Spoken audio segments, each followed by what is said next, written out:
दोस्तों, आज की कहानी है भाभी क्या फायदा ऐसी भाभी के होने का जब मायका भी ससुराल ही बन जाए। दोस्तों, कहानी शुरू करने से पहले अगर आपने चैनल को सब्सक्राइब नहीं किया हो तो कर लीजिए ताकि आपके पास पहुंच सके हर नया वीडियो।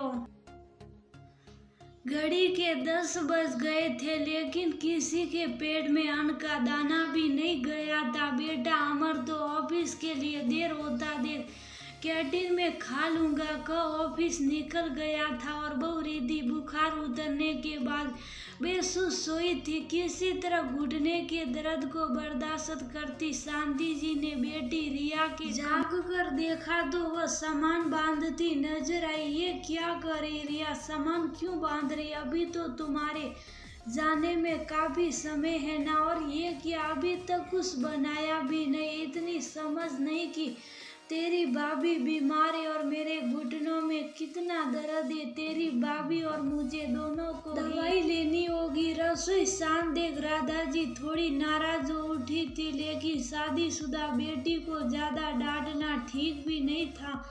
मुझसे नहीं बनेगी अब आपकी रसोई। जब से आई हूँ घर के काम और किचन में ही उलझ के रह गई हूँ। पहले तो समझ आता था आप अकेली हैं और गठिए के दर्द से परेशान भी रहती हैं, लेकिन अब तो भाभी भी आ गई। उसके बाद भी अगर मैं ही मायके आने पर रसोई और घर संभालना पड़े तो क्या फायदा? मायके आने का कुछ दिनों के लिए आराम करने का सोच कर आती हूँ, लेकिन या मुझे देख भाभी बीमार हो जाती हैं। क्या फायदा भाभी के होने का जब मायका भी ससुराली बन जाए। करों से भरी रिया के सवर भी तेज हो उठे थे। शांति जी जानती थी उनकी बेटी रिया जिद्दी और कामकाज से जी सुराने वाली थी, लेकिन वह इतनी स्वार्थी होगी कि अपनी भाभी की बीमारी और माँ का दर्द भी ऐसी स्वार्थी होगी, ये उन्होंने कभी सोचा भी नहीं था। ये क्या बात हुई रिया, क्या तुम्हें पता नहीं बहू की तबीयत खराब है? तभी वह कमरे में आराम कर रही। 1 हफ्ते हो गए बुखार आ रहा है, ऐसे में कमजोरी तो आएगी ना। अगर ऐसी ही बात थी तो पहले बता देना था माँ कि आपके मायके आने का प्लान ही ना बनाती। बेकारी टिकट के पैसे भी खराब हुए। बस करो रिया, ये तुम्हारा मायका है, रिसोर्ट नहीं जो तुम्हें हमेशा आराम मिले। और रिद्धि तुम्हारी भाभी है और इस घर की बहू, उसके खिलाफ मैं कुछ नहीं सुनूंगी। और तुम भूल गई जब भी तुम और दामाई हो हर बार रिद्धि ने कितना स्वागत सत्कार किया है, तब तो तुम्हें रिद्धि बहुत पसंद आई थी। और इस बार वह बीमार क्या हुई? वह तुम्हें सुई मुई लगने लगी। वाह माँ, आप तो बहू के गुणगान में लग गई।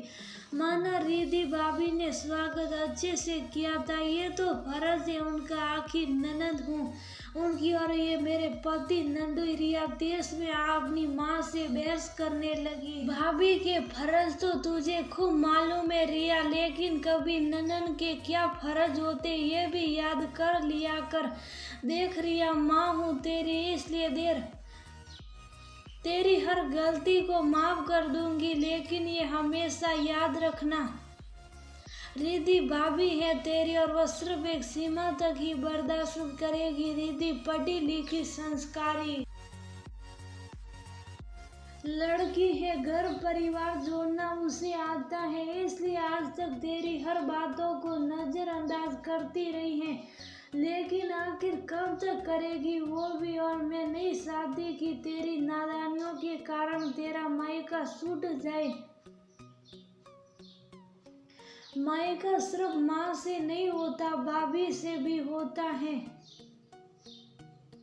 मेरी भी अपनी भाभी से मत बिगाड़ना, वरना मेरे बाद मायके को तरस जाओगी।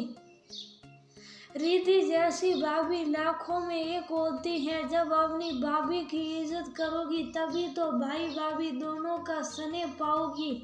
और तुम्हारा मायका हमेशा बना रहेगा। सोचो अगर तुम्हारी ननद ऐसा करती तो तुम्हें कैसा लगता। मानती हो कि भाभी के कुछ कर्तव्य होते हैं तो क्या नन्नों के कोई फर्ज नहीं होते मायके की तरफ। मायका कोई रिसोर्ट नहीं या फिर आराम करने की जगह नहीं होती रिया।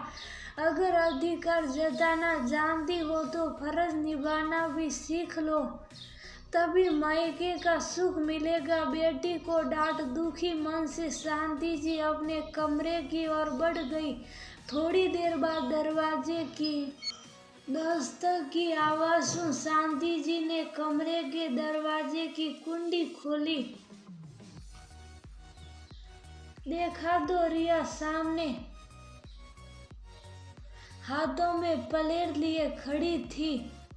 अब जल्दी जल्दी में बस खिचड़ी ही बना पाई हूँ माँ, खा लो, दवाई भी तो लेनी होगी। और हाँ, भाभी को भी खिला दी खिचड़ी और दवा भी दे दी। शाम को कुछ अच्छा बना दूंगी, तब तक खिचड़ी से काम सलाह लेना। एक और बात, जब तक भाभी ठीक नहीं हो जाती मैं कहीं नहीं जा रही। अब आप ये मत सोचना कि आपकी डांट से डर कर नहीं जा रही हूँ, लेकिन मैं आपकी डांट से एक बात जरूर सीख गई। आज की मायके सिर्फ आराम करने नहीं, कभी कभी रिद्धि भाभी जैसी प्यारी भाभी को आराम देने भी आना चाहिए। नजरें सुराती रिया अपनी बात खत्म कर खिचड़ी को प्लेट साइड टेबल पर रखा और चली गई। अपनी जिद्दी ना समझ बिटिया को यूं समझदारी की बात करते देख शांति जी की आंखें भर आई। आखिर देर से ही सही उनकी रिया को बात समझ तो